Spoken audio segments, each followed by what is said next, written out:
ഓരോ ദിവസവും വിചിത്രമായ വാർത്തകളാണ് നമ്മളെ തേടി എത്തിക്കൊണ്ടിരിക്കുക. അതിൽ സങ്കടപ്പെടുത്തുന്ന ഒരുപാട് വാർത്തകളുണ്ട്.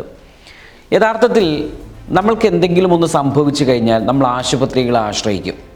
ആശുപത്രികളെ നമ്മൾ ആശ്രയിക്കുന്നത് അവർ കൃത്യമായി നമുക്ക് എന്താണോ ഉള്ളത് അതിന് കൃത്യമായ പരിഹാരം അവർ നൽകും എന്ന കൃത്യമായ ബോധ്യം ഒന്നുകൊണ്ട് മാത്രമാണ്.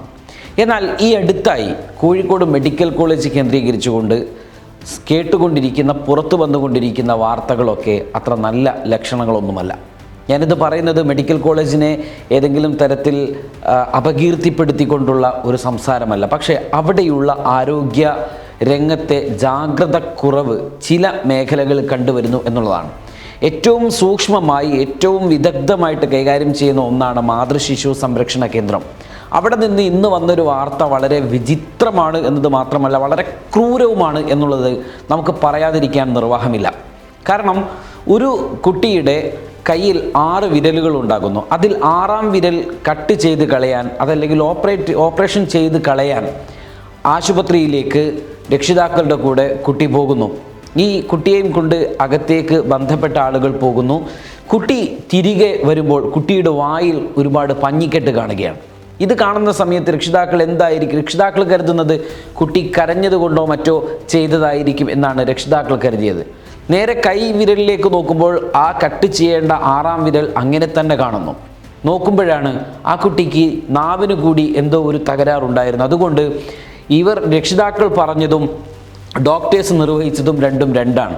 ആ കുഞ്ഞിൻ്റെ 6ാം വിരലിന് ഓപ്പറേഷൻ ചെയ്യേണ്ടതിന് പകരം കുഞ്ഞിൻ്റെ നാവിലുള്ള പ്രശ്നത്തിന് ഓപ്പറേഷൻ ചെയ്തുകൊണ്ട് പരിഹാരം കണ്ടു.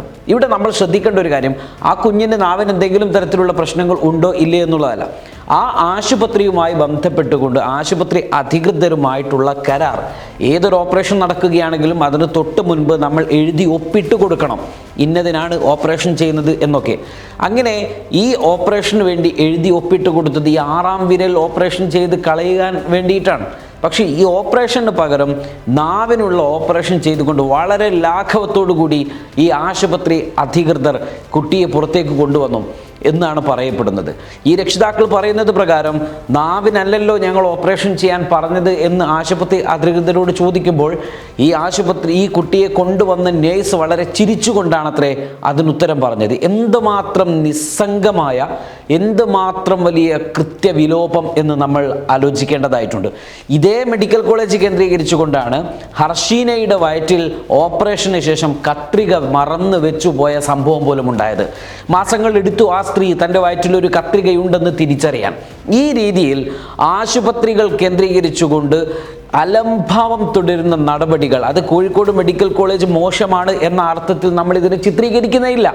ചില ആളുകളുടെ, ചില ബന്ധപ്പെട്ട ആളുകളുടെ, ചില അധികാരികളുടെയൊക്കെ സൂക്ഷ്മമായ നിരീക്ഷണങ്ങൾക്കും കർശന നിർദ്ദേശങ്ങൾക്കും ജോലിയോടുള്ള ആത്മാർത്ഥതക്കുമൊക്കെയുള്ള ചില പ്രശ്നങ്ങൾ കൊണ്ടാണ് ഇത്തരം വീഴ്ചകൾ നിരന്തരമായിട്ട് സംഭവിച്ചു കൊണ്ടിരിക്കുന്നത് എന്നതാണ്. ഇവിടെ തന്നെയാണ് ഒരു ആശുപത്രിയിൽ വെച്ചുകൊണ്ട് ഒരു രോഗി ഓപ്പറേഷൻ തിയേറ്ററിൽ വെച്ച് വളരെ ക്രൂരമായി പീഡിപ്പിക്കപ്പെടുന്നത്, അതും ആശുപത്രി ജീവനക്കാരാൽ. ഇത്തരം സംഭവങ്ങൾ ഒരു ആരോഗ്യ മേഖലയിൽ, കേരളത്തിൻ്റെ ഏറ്റവും പ്രശസ്തമായ ഒന്നാണ് ആരോഗ്യ മേഖല, വിദ്യാഭ്യാസ മേഖല, സാമൂഹിക മേഖല എന്നൊക്കെ പറയുന്നത്. ഇവിടെ ഇതിൽ ആരോഗ്യം എന്ന് പറയുന്നത് വളരെ കാലങ്ങളായിട്ട് കേരളം വളരെ സൂക്ഷ്മമായിട്ട് നടപ്പിലാക്കിക്കൊണ്ടിരിക്കുന്ന, വളരെ സൂക്ഷ്മമായിട്ട് അവകാശപ്പെട്ടുകൊണ്ടിരിക്കുന്ന, അതിൽ അഭിമാനിച്ചു കൊണ്ടിരിക്കുന്ന ഒരു കേരളമാണ് നമ്മുടെ കേരളം. ഈ കേരളത്തിൻ്റെ മണ്ണിലാണ് ഇത്തരത്തിലുള്ള തുടർച്ചയായ വീഴ്ചകൾ അധികൃതരുടെ ഭാഗത്ത് നിന്ന് സംഭവിച്ചു കൊണ്ടിരിക്കുന്നത്. എന്തുകൊണ്ട് ഇങ്ങനെ സംഭവിക്കുന്നു എന്ന് ചോദിച്ചാൽ, എല്ലാ വാർത്തകൾ പുറത്തു വന്നാലും ഓരോ രക്ഷിതാക്കൾക്കും പറയാനുള്ളത് ഇനിയൊരു കുട്ടിക്ക് ഇത്തരത്തിലുള്ളൊരു ഒരു അവസ്ഥ വരാതിരിക്കട്ടെ എന്ന് മാത്രമാണ്. ഒരു രക്ഷിതാവിനെ സംബന്ധിച്ചിടത്തോളം അയാൾക്ക് പറയാൻ കഴിയുന്ന ഏറ്റവും മാക്സിമം അതാണ്. അയാൾക്ക് പറയാൻ കഴിയുന്ന ഏറ്റവും മാക്സിമം, കാരണം തൻ്റെ കുട്ടിക്ക് ഏതായാലും സംഭവിച്ചു, ഇനിയൊരു കുട്ടിക്ക് സംഭവിക്കാതിരിക്കട്ടെ എന്ന്. ഇത് നിരന്തരമായിട്ട് നമ്മളിപ്പോൾ കേട്ടുകൊണ്ടേയിരിക്കുകയാണ്. ഈ വാക്ക് കേൾക്കുകയല്ല നമുക്ക് ആവശ്യം.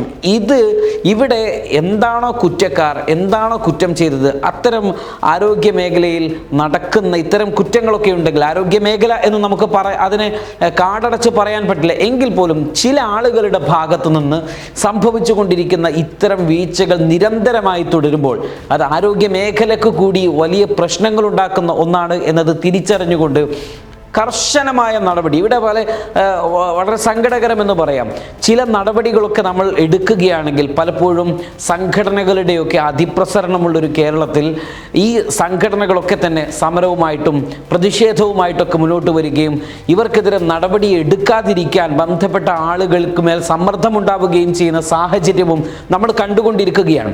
ഇവിടെ ഏതെങ്കിലും തരത്തിലുള്ള സമ്മർദ്ദങ്ങൾക്ക് വഴിപ്പെടാതെ കുറ്റക്കാരായിട്ടുള്ള ആളുകൾക്ക് ശക്തമായ നടപടികൾ അവർക്ക് മേൽ എടുത്തിട്ടില്ലെങ്കിൽ ഇത്തരം കുറ്റകൃത്യങ്ങളും ഇത്തരം അനാസ്ഥകളും വീണ്ടും വീണ്ടും നമ്മുടെ കേരളത്തിൽ സംജാതമായി കൊണ്ട് തന്നെ ഇരിക്കും. അതുകൊണ്ട് ബന്ധപ്പെട്ട ആളുകൾ വളരെ കൃത്യമായി ഇത്തരത്തിലുള്ള ഈ വീഴ്ചകൾക്കെതിരെ കർശനമായ നടപടികൾ സ്വീകരിക്കുക തന്നെയാണ് ഇത്തരം അബദ്ധങ്ങളും ഇത്തരം ക്രൂരതകളും ആവർത്തിക്കാതിരിക്കുവാനുള്ള ഏക പരിഹാരമെന്ന് മാത്രമാണ് നമുക്ക് പറയുവാൻ കഴിയുന്നത്.